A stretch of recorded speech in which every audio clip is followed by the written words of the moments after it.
Kubor nakaslem jong nongsan Hima.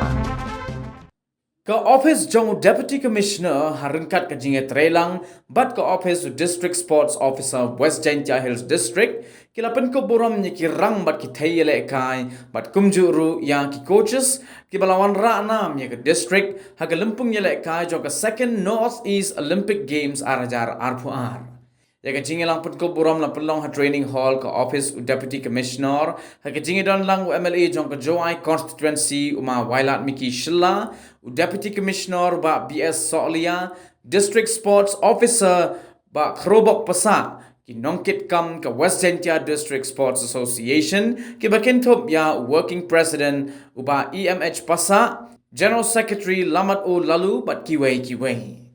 Hagani ka ngila don hadu khat prangot ki bala sya Pynkup Burom ki bakintop ya sangut ki bayo ya katakma ksiar shipongut ki takma rupa prangut ki takma renong bat laingut ki coach.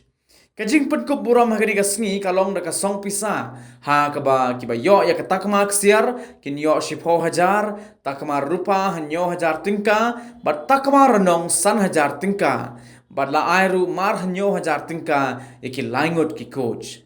Kiba sya Pynkup Burom naki athletic kilong ukersan lang shilla marso kendaj kedurka nartiang damika ar lingdo kermi biam badu kelbinas biam haga badminton kilong umeban ker shulai bad ugregro pesa haga boxing ubadan kupar sena bad ubayamut lang sena haga football kilong uoresto wel lenchiang save meter yang figo sendai wadajit kensai ringklem Haka karate uram lanong, haka taekwondo hondo o hi papang, haka wrestling chwami do o pawa, haka golf Wjdsa pasa, katba ki laingut ki coach ki bakintop ya pleasantly sna na ka athletic, mingsan rambai na ka karate, baru chibat mi langstang na ka taekwondo.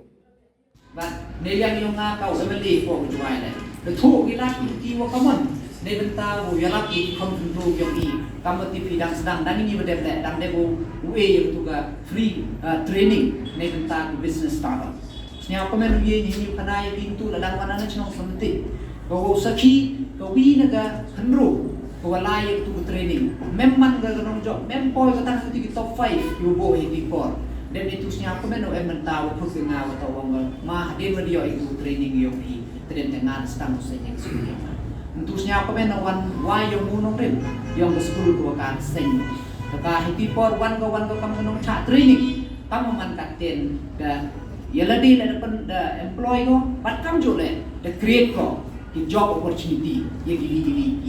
kinong hikai ni wo create mesti man